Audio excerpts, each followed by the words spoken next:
climate prediction by the Nigerian Meteorological Agency (NIMET) for 2021 shows that there will be flashes of floods in some parts of the country, as well as severe dry spell in most parts of the north. Lagos is one of the coastal states and has prevalence of flooding on yearly basis.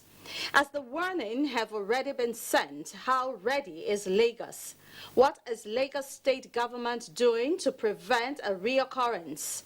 Are there plans on ground to relocate people from flood-prone areas? What are the people also doing to prevent loss of property? This is our focus on Panorama today, coming to you live from the Lagos Network Center of the Nigerian Television Authority. I am Adeola Komiakere. Thanks for joining us.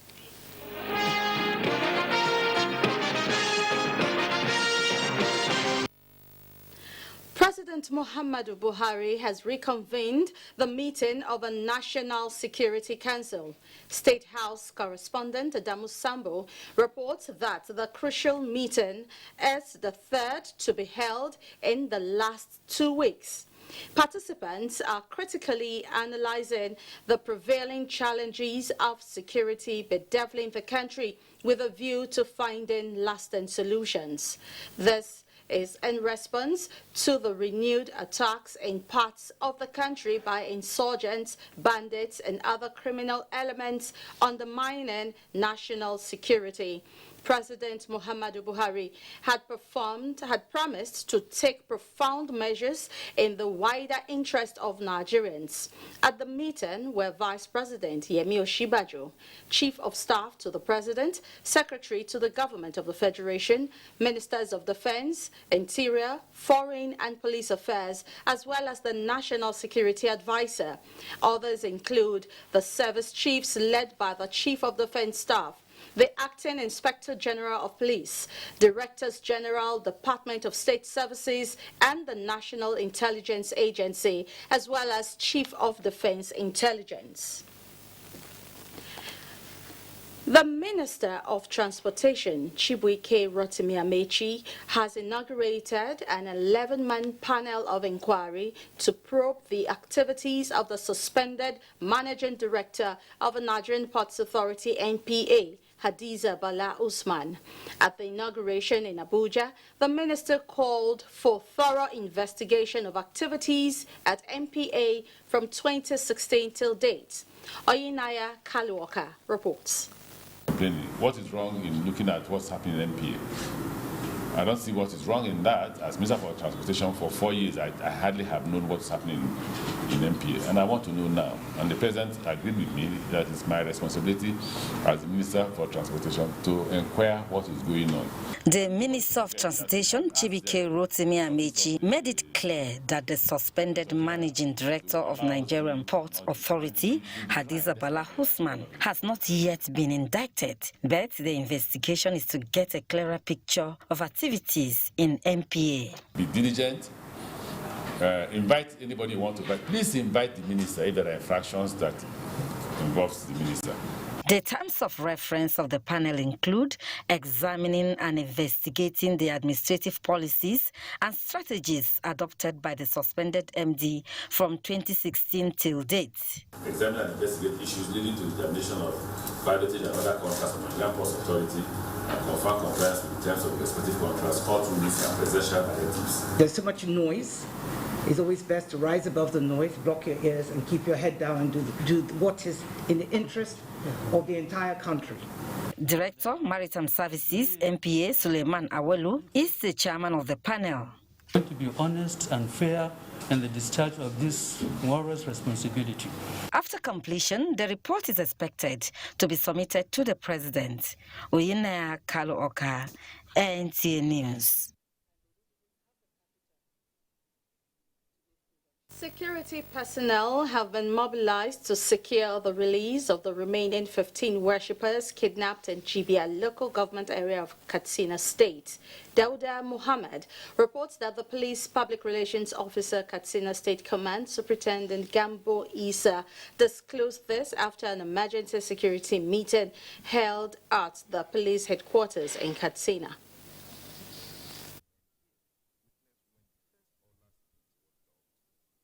Kwata is a relatively new settlement situated at the outskirts of Jibia, headquarters of Jibia local government area of Katsina State. And last night, while prayers were being held in this mosque here, hoodlums came in and turned the whole place upside down, and in the process kidnapped 15 individuals with 2 women. 50-year-old Muhammad Bello, a farmer and father of 5, is among the victims of the latest kidnapping incident. He was able to escape with injuries to his head and arm.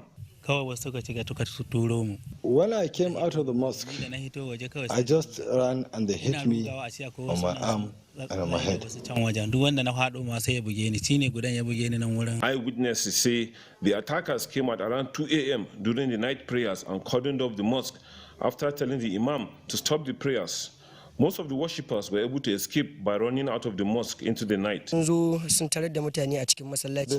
the prayer and told everybody to come out of the mosque. I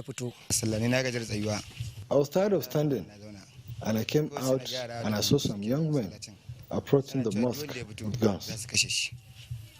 28-year-old Ibrahim Aliu was not so lucky, as the attackers, after beating him up and injuring his leg, also went away with his wife and child. The government should help me to rescue my family. Police Public Relations Officer, Katsina State Command, Superintendent Gambo Isa, while describing the incident as unfortunate, assured that security agents are on the trail of the attackers. I am calling on the members of the public to always cooperate, partner with the police, with the security agencies. We were not timely informed. It was after when these people came and they have started committing their atrocities, and that was when our men were alerted, and they did well. No life was lost during this incident. In Katsina, Dauda Mohammed, NTA News. NTA News. To other issues, following the declaration of Thursday, 13th May 2021 as the day of Eid al-Fitr in Nigeria, the Federal Road Safety Corps, FRSC, has commenced massive mobilization of its personnel and operational equipment for the Salah Special Patrol, aimed at ensuring safer road environment before, during the festive period and beyond.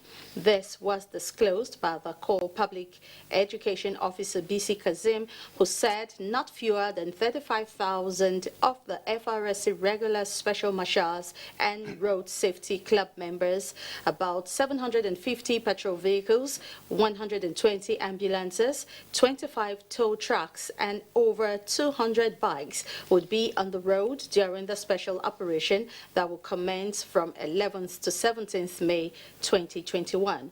To ensure the effectiveness of the operations, Kazim revealed that the Corps Marshal Dr. Boboye Oyeyemi directed commanding officers operating across various formations nationwide to ensure that the 52 corridors are properly manned throughout the period of the operations. He, however, appealed to motorists to obey all traffic rules and regulations and cooperate fully with the FRSC and other law enforcement agencies that would be deployed for traffic management duties, saying mobile courts would be in session across the country for prompt dispensation of justice to recalcitrant traffic violators.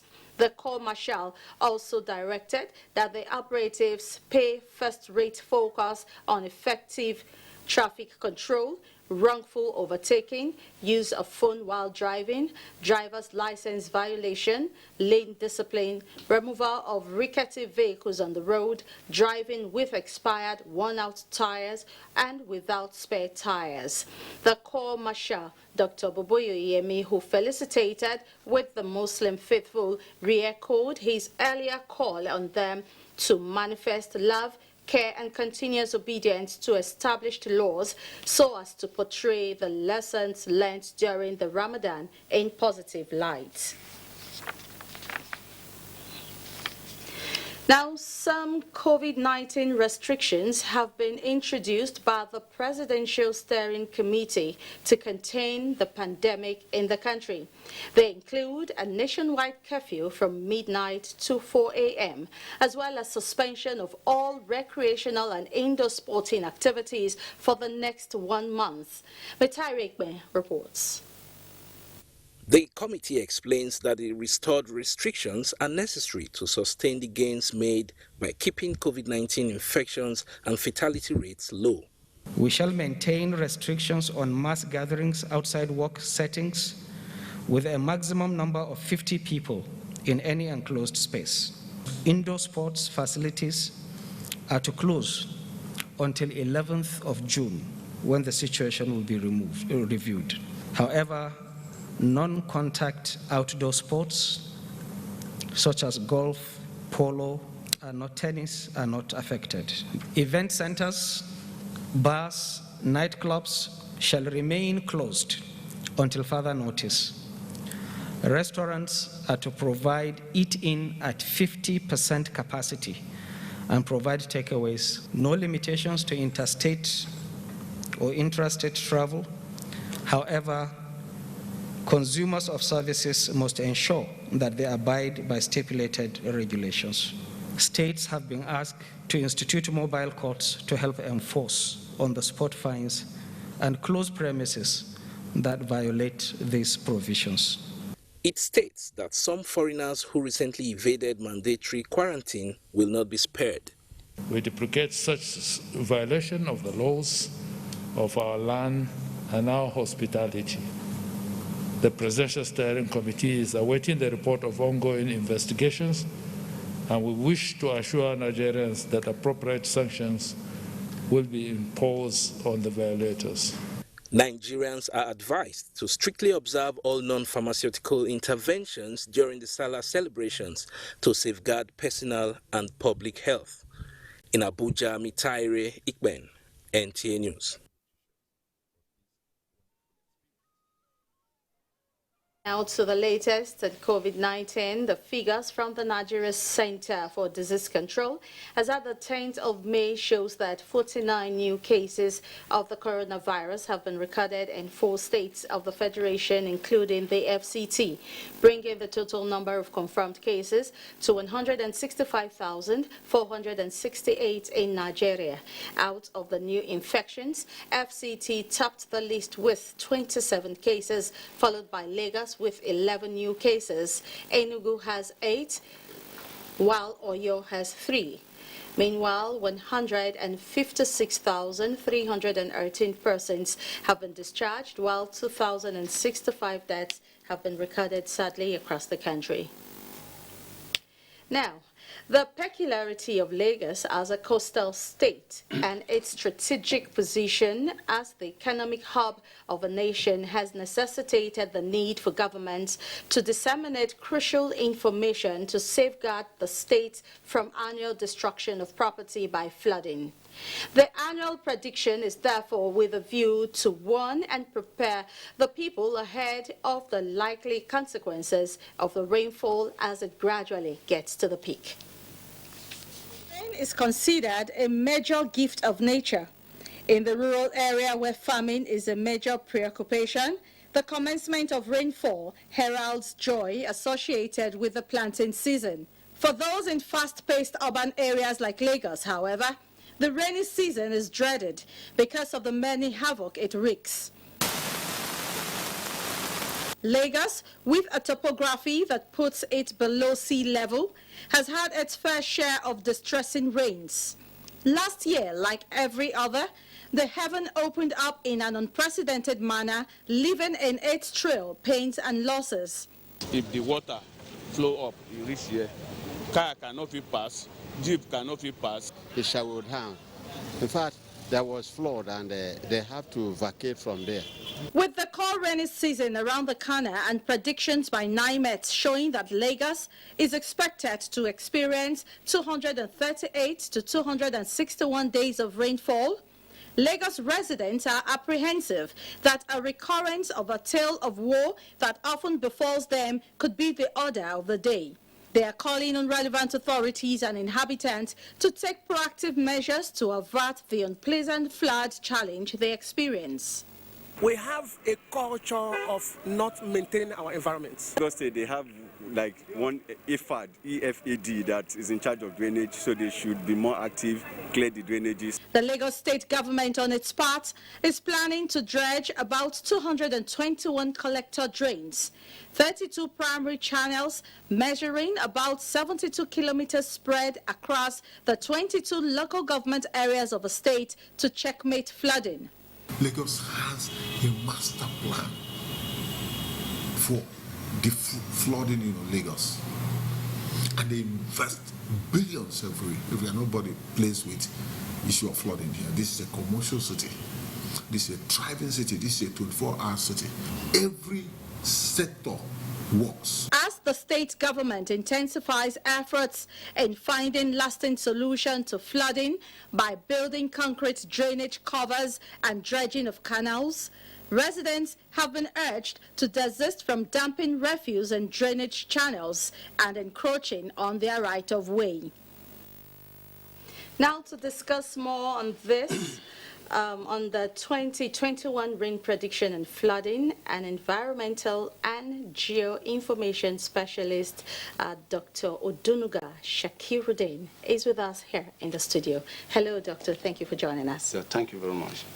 Now, can you highlight some of the gray areas, in the 2021 rain prediction? Thank you very much. The 2021 NIMET rainfall predictions or climate predictions highlighted the fact that there will be a lot of rain days. The Nigerian Hydrological Service Agency has also translated the prediction into flow, and we now have a fair idea what is likely to happen in 2021 during 2021 rain season. But predictions are supposed to serve as a warning for us to get prepared. It's not that we have gotten to this disaster stage, so we can still avert any form of flood disaster. So good that we have this information.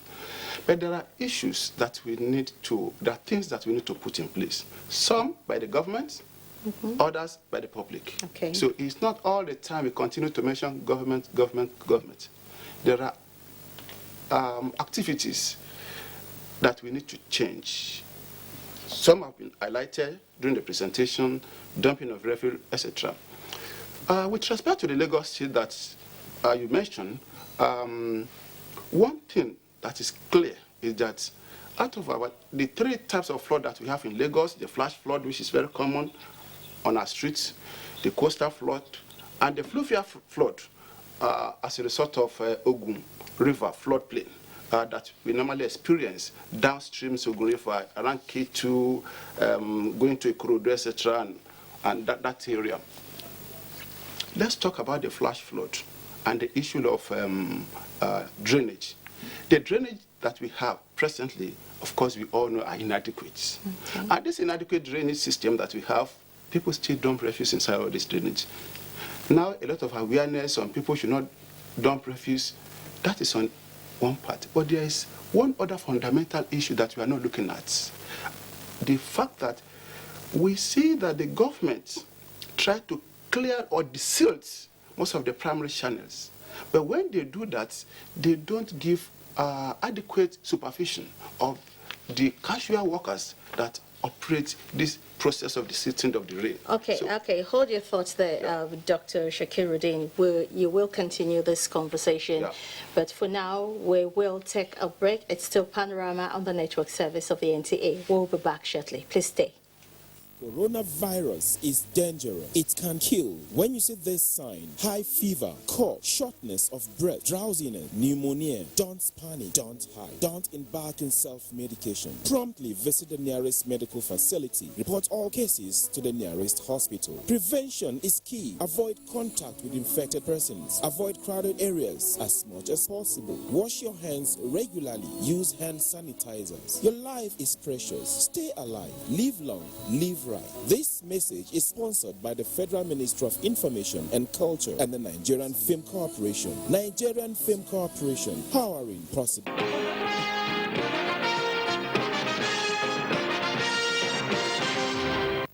Yeah, thank you for staying with us. We'll still have with us Dr. Shakiruddin in the studio, an environmental specialist. Yes, you were talking about some major areas when looking at the gray areas. The prediction for 2021, has revealed. But in all of this, is there any reason to press the panic button? There is no reason to press the panic button. And if you look at the prediction, it's not totally out of order when you compare it with the last year prediction.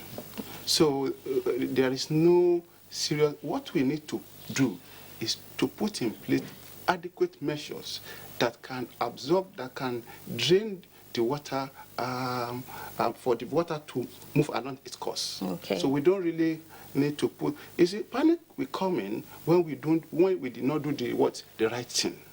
So I was talking about the desilting process being done by the Lagos State government. You see, let us take, for instance, a street. You will find this drain dog and other agency of government desilting this drain, this inadequate drainage system that we have. And what they do is that, for instance, let's say this is my house. I have a culvert. They will desil part of it. When they get to that culvert, they will leave it, move to the next portion. Yes. When you have that kind of a situation where the process of desilting is not properly supervised, then any other thing, whatever you have done, is more or less like in zero. Okay, that's on the part of government. On the part of government, yes, and we see every day that the officials are trying to do something, but they are not doing it in the proper way. They are not. Okay. Supervision is zero. Okay, so they need to be supervised. Properly. Now, that is the part of government. What about the residents? Yeah, that's good. The issue of refuse, there was a proposal, there was a time we also argue that when you are to do projects of such that will benefit the entire community, take the community along. Yes. If you take the community along, they are the one that will supervise the work. Okay. But I don't want but they are the same people who poured refuse to block the drains. If you carry them along from the beginning, they will become the police. To even supervise, to even caution fellow community members from the bad practices of dumping refuse and other things. That's on the part of the people. One other thing is that the awareness that's being created, like what we are doing now. This is a way of sensitizing people. We need to upscale it to the next level. We need to involve community development association. We need to involve NGOs in with respect to sensitizing people on the danger of flood and what they need to do and how they need to prepare so that they don't fall victim. Thank you very much, Dr. Odunuga Shakiruddin, for sharing your thoughts with us on Panorama today. Well, that's the much we can take. The issues of environment is really large, but that's the much we can take on Panorama today. Meanwhile, Bielsa United defeated FC Ogbomoso 4-2 at the Samson Siasia Sports Complex, Yenagua, in a Week 15 fixture of the Nigerian National League Southern Conference. The victory leaves Bielsa United with 23 points. Chris Owibo has details. Actions have resumed for the Nigerian National League Southern Conference over the weekend as Bayelsa United played host to Crown FC of Ogbomosho at the Samson Siasa Sports Complex, Yenegwa. Both sides showed attacking and defensive prowess. The visiting team had the first goal of the match from a penalty kick.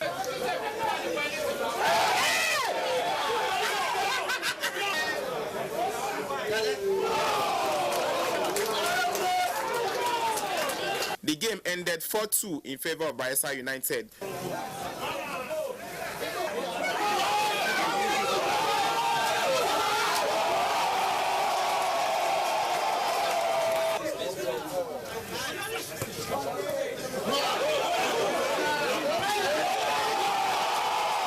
We have to work on team play, and today I think they were a bit slow.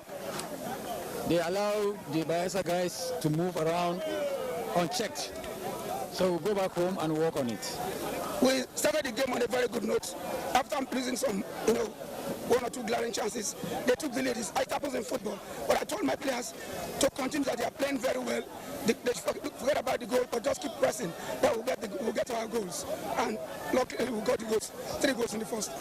The victory leaves Bayelsa United with 23 points. Bayelsa United will travel to Lagos State this weekend to be hosted by Joy Comet. For Sports Update, Chris Owibo, NTA News. Well, that's Panorama. It came to you from the Lagos Network Center of the NTA. We thank you for sharing your time with us. I am Adeola Komiakere.